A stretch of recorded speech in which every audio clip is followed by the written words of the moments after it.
Hello, everyone, and welcome to another episode of Financial Advisors Want to Know. I'm Catherine Tindall, and on today's show, I have with me Nick Yeomans.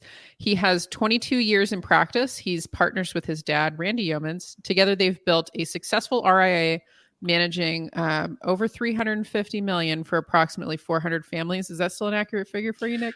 We're a little closer to 380 million and about There we go. 320 families now. But That's a better ratio. That's a good ratio. Yeah. Nick's a CFP and a college instructor and a professional speaker. And we were having a great conversation pre-show that I almost wish we had just recorded part of that too to throw in here. But we were talking about having a high growth and a lifestyle practice and how you make those two things work and some of the common blocks we've been seeing with some advisors on that. So I want to thank you for coming on the show. Welcome. Yeah, Catherine, thanks so much for having me. I'm really looking forward to our conversation today. I think it's going to be great for other advisors to kind of join in on our conversation. Yeah. So it's something that has become a really popular trend in my industry because I think in accounting and in financial advising, it's a similar thing where it's the barrier to you going out and hanging your own shingle is not, once you have the technical acumen, it's not that hard to do that, especially in the current environment with what software and technology is. But we were talking a bit in the pre-show about how people can kind of get stuck in this trap of limiting what they can do because of a perception of once they've built up their lifestyle practice, that going after more is going to be more stressful, or that they don't want that, or not having, a plan around it. And I'd love to hear kind of what your experience was from doing something similar to that. And then, some thoughts that you have initially around that conundrum that you see. Sure. Well, I think like so many advisors who's been around the block for a little while, you have bought into this notion that you either have a high growth opportunistic practice and you've got to build infrastructure and team and SOPs and all that kind of stuff, which can, absolutely stress a lot of people out, right?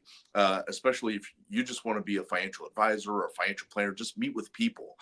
But then, on the flip side, you've got the lifestyle practice, which is I want to have a great practice. I want to build up to 100 clients or, the proverbial 100 clients and $100 million of assets. And then I just kind of want to coast. I'll have, maybe about 5 or 6 clients of attrition every year. I'll add 5 or 6 clients, but, I'm going to enjoy life and that kind of thing. By the way, both are okay. Like if that's what you want, that's okay. If you want the practice that's also, high growth, that's okay. What I'm going to challenge is that you can have both.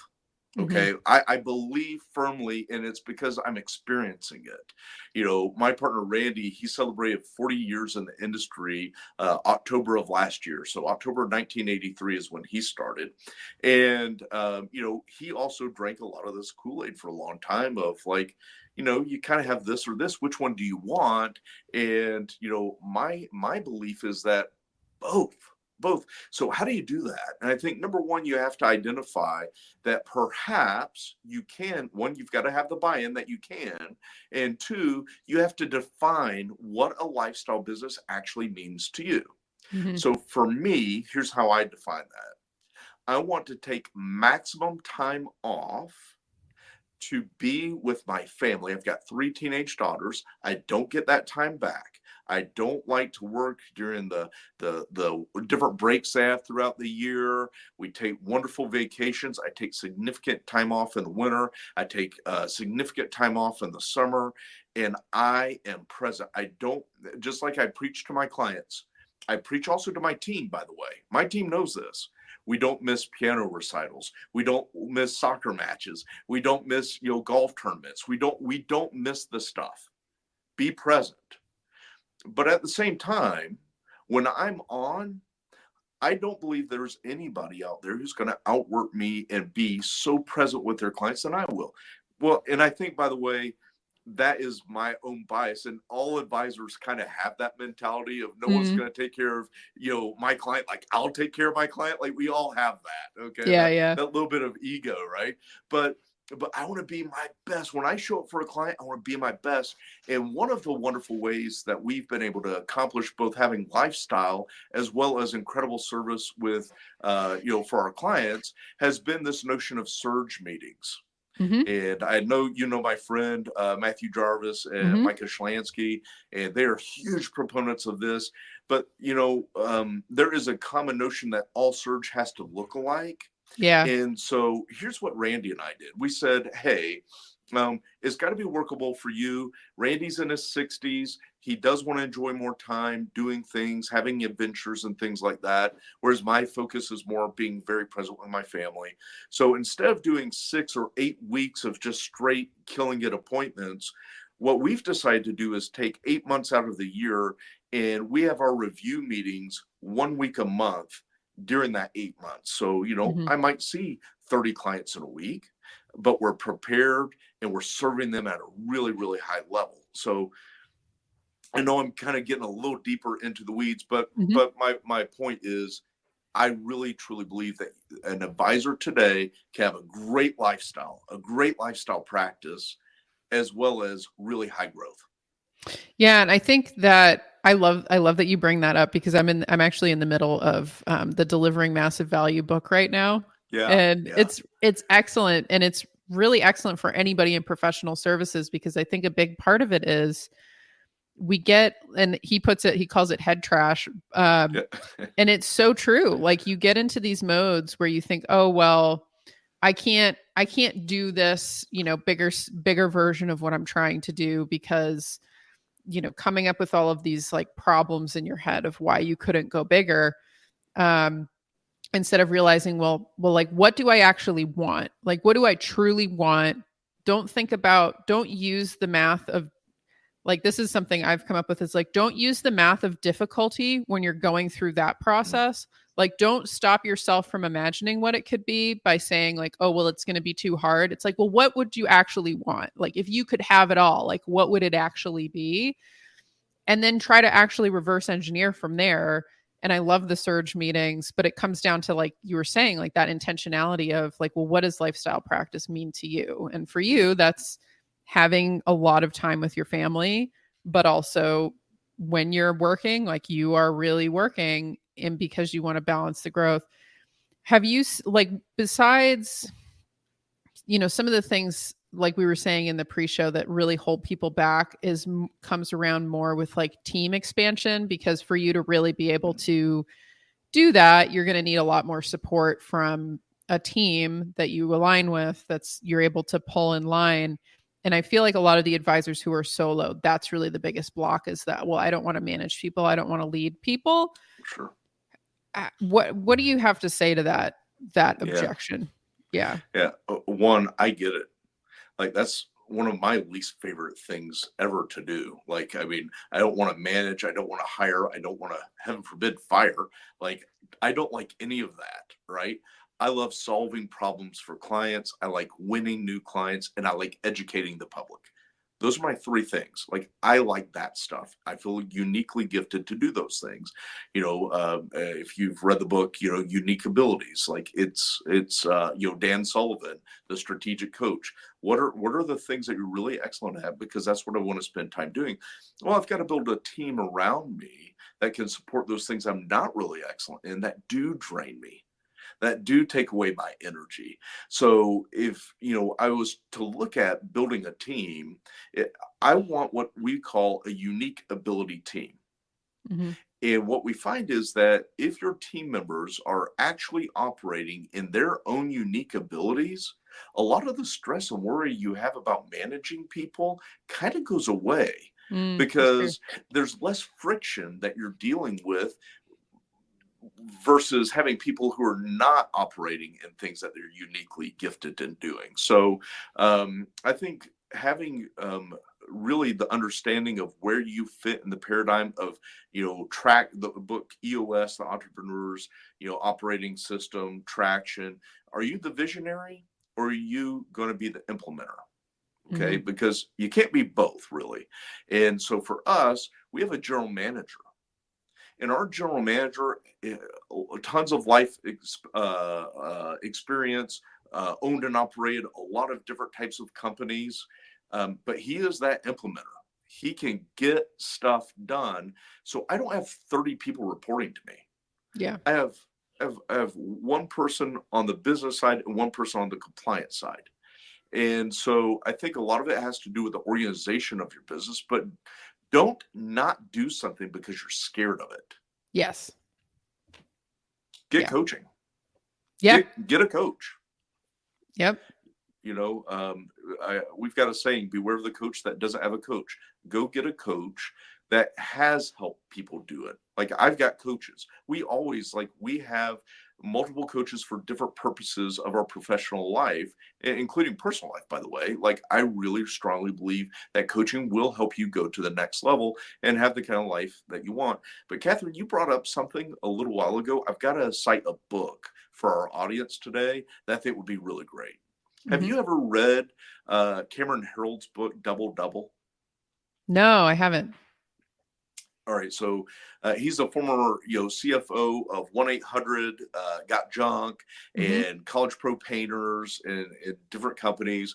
Really, really smart guy. But what he does is he talks about identifying the painted picture. If you had your perfect practice and your perfect life, and you were to write it down, what does that look like? Well, in order to get that, what needs to happen? Well, in order to get to there, what needs to happen? And you're building it backwards, which is what you said just a little while ago. But for anyone who's really interested in like having a canvas to paint and like a way to do this, that's a great book to explore. And his whole thing is, I'll help you double your business in 3 years. Yeah, that's great. I actually read his book, Vivid Vision, not too long ago, because I encountered him. I do a coaching program with Dan Martell, who wrote a book called Buy Back Your Time, which is excellent. And Cameron's in that group, and we connected over that. But I think just the piece of advice of the getting coaching is such a core mindset shift of realizing that like you saying can't or you saying like too hard or things like that, most of the time it's just an ignorance gap. Like it's just something that you don't know how to solve the problem, or it's like a puzzle that's challenging rather than a true ceiling or a true wall. And like your piece of advice just on the, realizing who you are, realizing what those strengths are, and then finding the other people to fill in the gaps of that instead of you trying to fill in the gaps yourself, right? Like, I think that's where most people hit the burnout. And then when they hit the, oh, I can't, or this is a wall, I can't get through this. It's like, well, no, actually, it's just, you can't manage people. You need to hire a manager. Like, you can't keep yourself organized, but you're a great speaker. Like, get somebody else to keep you organized. Like, you don't need to be you won't be able to do it all. And I think a core thing that I've been seeing with a lot of these practices where they stay at that lifestyle where it's like really just like a solo practice is that those businesses are really fragile because they don't have the robustness of the weaknesses of the core advisor who's basically running it, and maybe they've got one other person, aren't being balanced out by other things. Like they are the true bottleneck in the business. And it's a fragile business because it's just you and your talents. So I would love to hear more about what you've seen, like how you've seen people kind of break through that. And the benefits of, making your business a little more anti-fragile by pushing through, that ceiling of, the solo practice, or, maybe you've got a couple people, but you're not really trying to grow.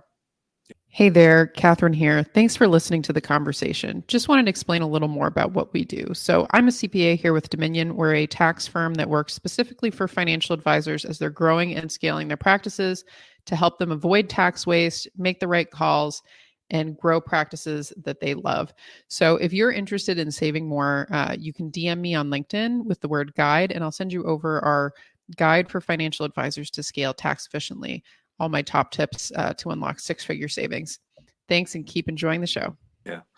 Well, I think, Catherine, I like your framing of this because really this is, Jarvis would call it, as you said, head trash, but it's limited beliefs. And I Yeah. think a lot of people have limited beliefs about what is possible. And especially if you've drank the Kool-Aid for so long of high growth versus a lifestyle, I've got to choose. Mm-hmm. I'm going to tell you, you don't have to choose. You can have both. You've got to get rid of that mindset. You have to do that. So if it involves accountability partners, if it involves coaching, if it is finding your circle, it maybe for you to go to the next level, you've got to find a different circle. Yeah. If you're traveling in the same, with the same group for the last 10, 15 years and you're not growing and they're not growing, what are you really gleaning from that other than maybe some feel good conversations? And I'm not trying to be little or be ugly, but the reality is if you're getting serious about having what you really, really want, I want to grow and I want to enjoy life.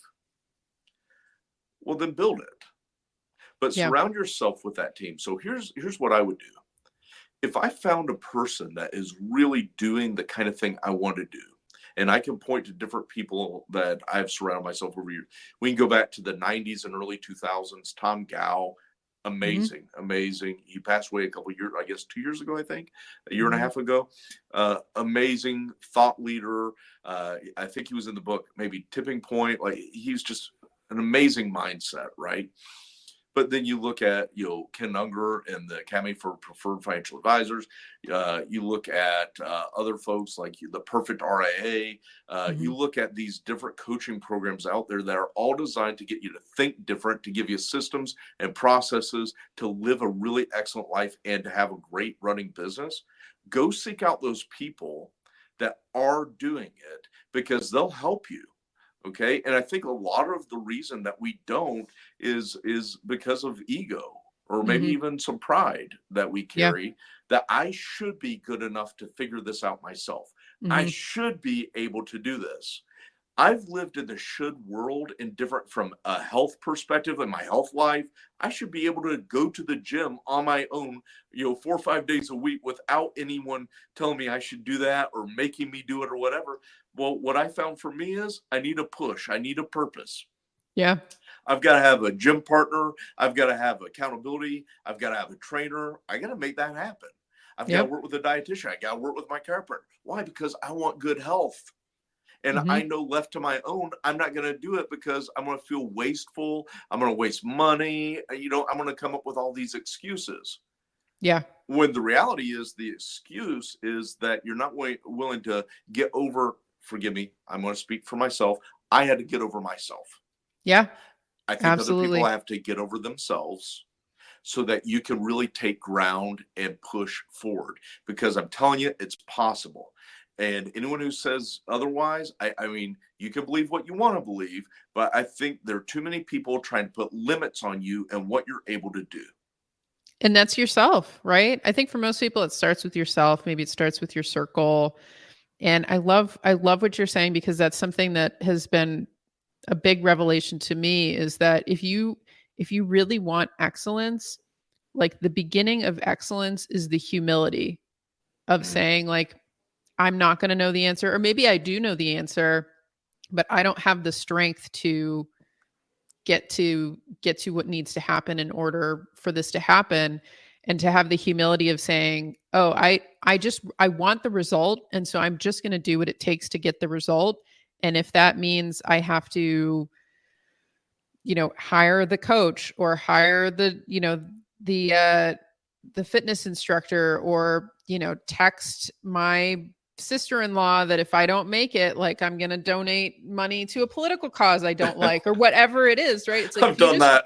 right? Like if you just want the result, like you just have to commit to the result. And I think a lot of people, this is just a separate personal belief in business is that, at least for me, like I think that running and operating a professional services firm is just such a unique opportunity for you to develop into an excellent person in a way that maybe not many other things in life can get you to have that challenge if you're owning and operating a company. And that if you're not embracing that opportunity for you to become an excellent version of yourself, I feel like you're kind of missing out on the whole ultimate point of like why we should be doing this in the first place. Like, I think a lot of people get caught in the comfort trap And it's a false place to be. They get to the point where they're comfortable, but they're not actually have built a business. I'm a big fan of Anti-Fragile by Nassim Taleb. You haven't built something that's anti-fragile. Like you've built something that's fragile and you're comfortable, and you've made yourself fragile because you're comfortable. Yeah. And that it doesn't mean that you have to do something that's impossible, but doing the thing that's actually harder is going to be better. Like you will adapt to that. Like you've already adapted to where you are at now, which was a challenge, like learning how to onboard clients, learning how to do correct planning, like figuring all that stuff out. You'll continue to adapt to the difficulty level. It's just you won't see the fruit unless you keep pushing of really becoming excellent. And so I see people like getting caught in the lifestyle practice trap where it's like a comfort trap. And, I know that they're capable of more if they were just pushed. And sometimes when we're comfortable, we need to be afflicted. Yeah. And, and this is a little bit of a wrestling match, okay? Because I like comfort. I like nice things. I like to enjoy life. I like to travel to great, wonderful places and have adventures. I love all those things. And there's a comfort in being able to do those things. But at the same time, that there are other areas of my life that I need that friction. I need that disruption. And about a year ago, I found myself too comfortably content. Okay. I needed to be shaken a bit. And I came across a program called 75 Hard. And are you familiar? Yeah. And so, I'm flirting with doing it. Are you? Do it. Sell it, Nick. Sell it. Hold on. You'll never find the perfect time to do it. That's one of the arguments. Everyone's like, well, I'll do it, but it's got to start like Thursday a month from tomorrow. Like, no. Just do it. Well, it's going to take me through the holidays. Do it. The whole point is to have you go through something difficult for personal, like, people argue that it's a fitness thing or whatever. No, it's a mindset thing, because what it's getting you to do is think differently, to be uncomfortable every single day for 75 days. And it's amazing what you accomplish and what you overcome over those 75 days. And for those of you who don't know, you have to do all these tasks, including physical and mental, every single day for 75 days. And if you miss one day, you have to start back over at day one. So, I mean, that's a lot of accountability in and of itself, but it shook me to get me to start thinking different and change my patterns and change my ways. And again, that was a healthy thing for me to go through. Yeah, no, that's great. Because I think a big one that a lot of people don't get is when you're at that place of comfort and being satiated, if you're not hungry, the meals don't taste good. If you're not tired, the sleep isn't going to be good. Like if you're not actually challenged, the rest and the rejuvenation is not really restful or rejuvenating. And so I think for a lot of people in their practices, they can get to a point where like the initial stretch is really hard, and then they get to that comfort zone, and then they look back on the stress of the initial startup phase and they're like, I just don't want to do anything like that again. I don't want to go through that pain again. Yeah.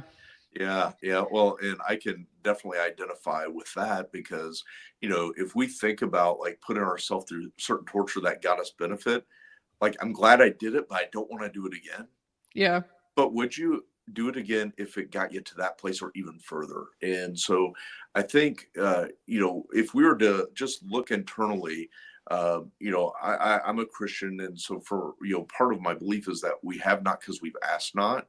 And sometimes we're not asking because we're not thinking about, or we don't want to think about the consequence that might come with doing that action or having the thing that we're asking for. Well, that's acting in fear. And I think we and your audience, I think we're better than that. I think that, if we can surround ourselves with the right team, with the right people, the right friend group, the right coaching, the right thing, we can do amazing things. And ultimately, this is all about our clients. And the better you're making yourself, the better you're going to be for your clients. The better I know spiritually, I know emotionally, I know mentally, and I know physically, the better I take care of myself, the better dad I'm going to be, the better husband I'm going to be, the better neighbor I'm going to be in my neighborhood.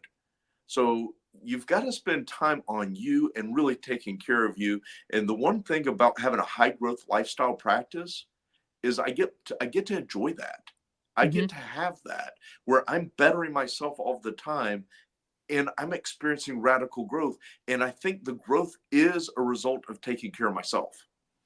That's great. So for people who have made it this far into the conversation are like, yes, I'm sold. Let's do it. What are your, okay, let's start tomorrow. What are your top takeaways for people of like actual actionable, practical, like starting tomorrow, here, look at these couple of things, like where should they start? Yeah. So I think number one, if you don't schedule it, it's not going to happen. Mm-hmm. You have to put intentional time on your calendar. And I would start by finding a place that's not your office, it's not your home, it's not a place with distraction. It could be a park, it could be a cabin in the mountains, wherever, a hotel. Go find a place where you're not going to be distracted, to be present and write down what it is you want. Identify it, call it out, write it down. I want a practice that generates $1 million or $2 million, whatever it is. I want to be able to take off, 12 weeks a year. I want to make sure that I make every hockey game, every baseball game, every football game, every gymnastics meet. I want to make and do the stuff. Write it down. Personal life, professional life. If you write it down, you can start stripping away, the layers of fat that maybe you don't really want that, and then really identifying the things that are most important to you that, these are non-negotiables in my life. I have to have this.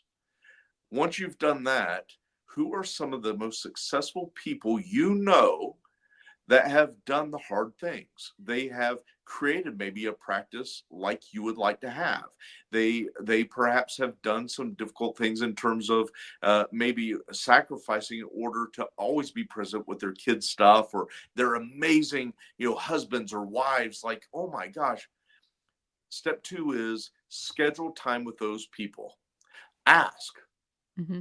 can I take you to coffee? Can I take you to lunch? Will you spend 2 hours with me? I have asked that question so many times in my life. Do you know I've never had a no? Like, ever. You have not because you ask not. Ask. People want to help. They really do. And oftentimes they aren't given the opportunity to help. So let people help you. People that have gone before you, who have done the thing that you want to do. Number three, find a coach. Find that person that, one, they've helped other people do what you want to do, and two, they're going to hold your feet to the fire. They're going to give you accountability. I just cannot overstate it enough just how valuable a coach in your life can be. And there's so many different types of coaches: practice management coaches, growth coaches, marketing coaches, speaking coaches. There's so many different, like, where do you need help harnessing your energy and making, getting to where you want to go and having that accountability. And then I think lastly, it's finding the right circle. Mm-hmm. That one of everything we've talked about might be the most difficult, because oftentimes we get comfortable with the circle that we're in, Mm-hmm. and it's hard to break out of some of the group texts that you're in. Or I see these people at the conferences, or I go to these conferences because these are my friends. I'm not saying get rid of your friends. I'm saying in a professional context, perhaps you need a little different circle of people that you're around that might push you to do some things that you didn't believe that you could. Yeah, absolutely. No, those are all great. And I like to throw one more bonus one for me, a little old me.